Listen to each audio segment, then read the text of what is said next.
Internet foi bastante repetido que o ouro está passando o dólar como reserva global de valor, e isso significa o fim do dólar ou vai mudar completamente o sistema monetário? E é sobre isso que eu quero falar no capítulo de hoje. Esse gráfico foi bastante compartilhado na internet, no Twitter, mostrando como que os dados oficiais mostram o ouro, que está aqui em laranja, passando na verdade, a dívida americana, né? Quando a gente fala em UST, a gente fala de US Treasuries, que são os bonds, como reserva global de valor. Isso daqui, na verdade, não chegou a passar exatamente, ele está quase chegando ali, mas é bastante significativo. Só que a gente precisa separar o joio do trigo, como sempre, nas narrativas, para você entender de fato como que as coisas acontecem no sistema monetário. Então isso daqui ele se deve principalmente aos bancos centrais comprarem ouro numa velocidade recorde, esse movimento vem acontecendo cada vez mais, e fazendo com que o ouro esteja ali nas suas máximas históricas, né, e batendo recordes atrás de recordes. E isso chama muito a atenção de todo mundo, porque quando você tem esse tipo de movimento, representado por esse gráfico aqui, né, mostrando o ouro passando ali dos 3.700, sendo que há poucos anos atrás ele estava na metade do preço, né, 1.700, 1.600, né, eu lembro do ouro a 800 ou 900 dólares por onça. Isso vem chamando bastante atenção porque significa que algo está quebrando, algo está mudando radicalmente, né? Principalmente com as compras de bancos centrais, mas também fundos, etc. E o que está acontecendo? Nós estamos diante de uma migração para um outro tipo de sistema, ou nós estamos voltando para para um sistema lastreado em dólares, e eu explico bastante esse movimento, né? Para quem não conhece, eu tenho isso aqui no Substack, né, onde eu posso compartilhar vídeos, artigos, inclusive o próprio portfólio criado aqui para justamente chegar passar por toda essa época do fourth turning, né, onde você tem cada vez menos certeza em relação ao futuro, e eu compartilho não somente os resultados gratuitamente, mas membros podem ver também as alocações que nós estamos fazendo e as mudanças, como que nós estamos reagindo a esse cenário, né, com ouro nas máximas, etc, e muita incerteza. Então todos os links estão na descrição abaixo, ou também você pode escanear esse QR Code que está bem acima aqui. Então, voltando aqui para o ouro, a grande confusão que se tem, deixa eu até colocar o gráfico aqui de novo, a grande confusão que se tem é que você mistura muito as coisas. Então a gente precisa separar dois tipos de ativos, né? Um seria uma moeda em si e o outro seria um ativo de reserva global. E isso é bastante diferente. Então é inegável que o ouro ele está sendo usado como um ativo neutro, porque ele não é passivo de nenhum tipo de governo.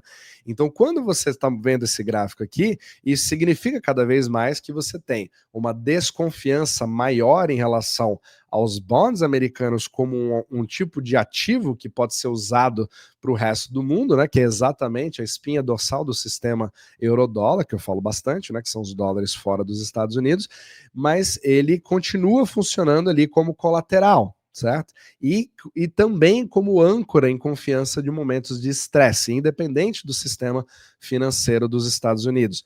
Só que esse papel dos bonds como uma coisa mais neutra, né, que é usado por todo mundo, porque você tem a tranquilidade de que você vai ter a liquidez do outro lado, caso você queira vender, isso sim está ficando cada vez mais minado.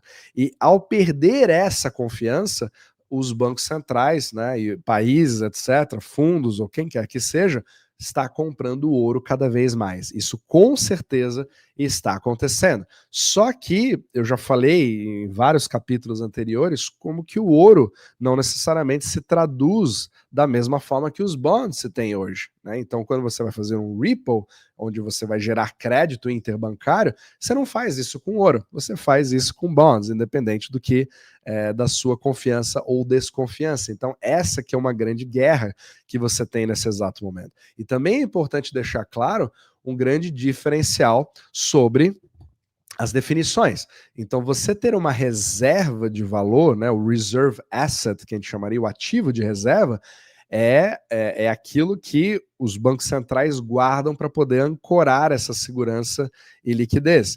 Agora, o dólar, que é visto ali como uma reserva global, que aí se mistura tudo nesse conceito, na verdade ele é uma unidade de conta e um meio de pagamento, ele é um facilitador do comércio. Então o dólar, ele não altera muito, mesmo que você tenha o ouro passando por cima dos treasuries, etc., né, dos bonds, como aquela reserva neutra, o dólar continua sendo usado como a moeda de reserva global. Só que moeda de reserva, ela é um facilitador de comércio. Então ele faz o comércio exterior acontecer, ele faz as transações financeiras, inclusive na obtenção das reservas globais. O Brent Johnson fez um capítulo agora esse fim de semana que falou bastante sobre isso, mas eu já até comentei bastante no Twitter como que esse gráfico está sendo espalhado pela internet como se fosse simplesmente a queda do dólar, né? Você para de adotar o dólar e agora está criando um novo sistema baseado no ouro. A intenção pode até ser essa, só que as compras desse ouro são feitas por dólares. Então você precisa separar essas duas coisas. Mas o movimento que de fato está acontecendo é quando você tem, por exemplo, né, ali sanções que estão acontecendo para países como a Rússia, ou a ameaça de que isso aconteça para o próprio Brasil nesse exato momento com a Magnitsky, né, ou a seleção de parceiros que sejam mais próximos dos Estados Unidos, como está acontecendo na Argentina, onde o próprio Scott Bessent fez ali, se não me engano, uma série de tweets falando claramente como os Estados Unidos estão ali prontos para poderem ajudar num problema de liquidez, né? Vou até colocar aqui que eu encontrei. Então, aqui nesse cenário, o Scott Bessent, né, ele falou, olha, a Argentina é um aliado na América do Sul e vamos fazer tudo o que for necessário, inclusive estando do outro lado, né, em toda dívida denominada em dólares para que não exista problemas ali de liquidez para a Argentina. Então, os Estados Unidos eles já saíram daquele véu digamos assim, de altruísmo, né, que você tem ao redor do mundo, de um mundo cooperativo, um mundo globalizado, e como eu já falei, isso se trata do statecraft. Cada país está jogando com as suas próprias forças e agora não tem mais o bonzinho e o malvado, né? Cada um por si, todo mundo competindo com todo mundo, só que num tipo de sistema global. E isso é reflexo total dessa descooperação, é você ir para algo que você não precisa mais confiar nos Estados Unidos para poder, pelo menos, manter a sua reserva de valor diante de um cenário que ninguém sabe como é que é. Então é por isso que você vê o ouro subindo bastante comparado a esses outros ativos. Então ele ganha, o ouro pode ganhar espaço como o reserve asset, enquanto o dólar continua dominante como reserve currency. E talvez essa diferenciação não seja muito feita, você coloca tudo no mesmo bolo e acaba criando uma grande confusão.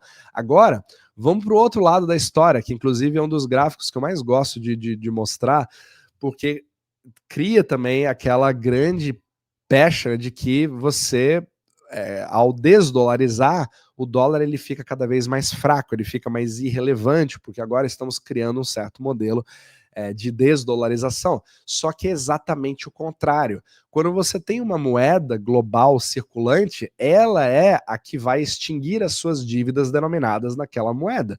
E fora dos Estados Unidos, no sistema euro-dólar, você tem muito mais dívidas do que dentro dos Estados Unidos, que estão denominadas em dólares. Só que o resto do mundo não tem o privilégio dos gastos fiscais nos Estados Unidos, que são um dos maiores geradores de liquidez em dólares, ou seja, a impressora de dinheiro está dentro dos Estados Unidos e fora dos Estados Unidos ela só pode ocorrer quando você empresta dólares. Mas ao emprestar dólares, você está criando novos dólares, também imprimindo, mas com a pegadinha, que você precisa pagar de volta com juros para poder extingui-la depois. E ao fazer isso, você cria uma demanda futura em dólares cada vez maior. Ou seja, se você tenta um processo de desdolarização, ele só acontece quando o dólar começa a ficar mais escasso pela falta de capacidade do pagamento dos devedores em dólares. Ou seja, ele ficando mais escasso, isso cria mais problemas. E aí o DXY, que você vê nesse gráfico aqui, né, que ele puxou é que eu tô puxando o gráfico do próprio Brand Johnson no Santiago Capital, ele mostra que desde os anos 70, todos os movimentos do DXY. Então as pessoas acham que desdolarizar é o dólar cair, e ao contrário, quando você faz isso, você está se alavancando e dolarizando a economia. Quando você tem o efeito de subida do DXY, isso mostra como uma temperatura de que as coisas estão ficando cada vez mais complicadas, eu não consigo servir as dívidas já existentes, e aí eu preciso começar a achar uma outra ferramenta que seja melhor. Aí vem uma necessidade maior de desdolarização. Só que isso cria problemas para o mundo inteiro, não somente para os Estados Unidos. E pior, começa fora dos Estados Unidos primeiro, porque você tem a dança das cadeiras e precisa servir aquela dívida entre os próprios países e não contra os Estados Unidos necessariamente. É por isso que cria todo um sistema bastante perverso. Mas com certeza, da mesma forma que você começa a ter aqui, voltando para esse gráfico agora, falando de reserva o ativo reserva, né, o reserve asset, quando você vai falar ali que eu estou abandonando a dívida americana ou os bonds americanos como reserva global, passando para o ouro, você reduz essa demanda, né? E ao fazer isso, quanto mais entidades fazem isso, maior é a probabilidade de você ter uma subida dos juros americanos. Só que é aí que vem a perversidade novamente explicada pelo Brand Johnson no milkshake do dólar. Ao subir os juros nos Estados Unidos, isso puxa capital de volta para o dólar, para os Estados Unidos. E isso eleva o custo de financiamento externo e acaba pressionando mais ainda as moedas emergentes. Então, juros altos nos Estados Unidos, e quando você vê várias pessoas, né, tweetando, falando, olha, o juro de 30 anos americano está explodindo, ou o juro de 10 anos está subindo, isso mostra como se você pudesse avaliar os Estados Unidos em isolamento. Mas, infelizmente, não é assim que funciona, justamente pelo efeito, por ter a moeda, a reserve currency, que é o dólar, né, que é o sistema eurodólar, principalmente, que tem muito mais dólar circulante do que dentro dos Estados Unidos, esse aperto acaba fazendo com que você crie problemas para o resto do mundo, e esse aperto também acelera a busca por proteção neutra. Aí você volta para justamente para esse ouro. Então é isso, é uma forma de defesa, mas não simplesmente como se todo mundo estivesse jogando um xadrez 3D, 4D, 5D, vendo os Estados Unidos desmoronarem no isolamento completo, enquanto o resto do mundo fica praticamente intacto, porque não é assim que a mecânica monetária funciona, felizmente ou infelizmente, independente das nossas opiniões.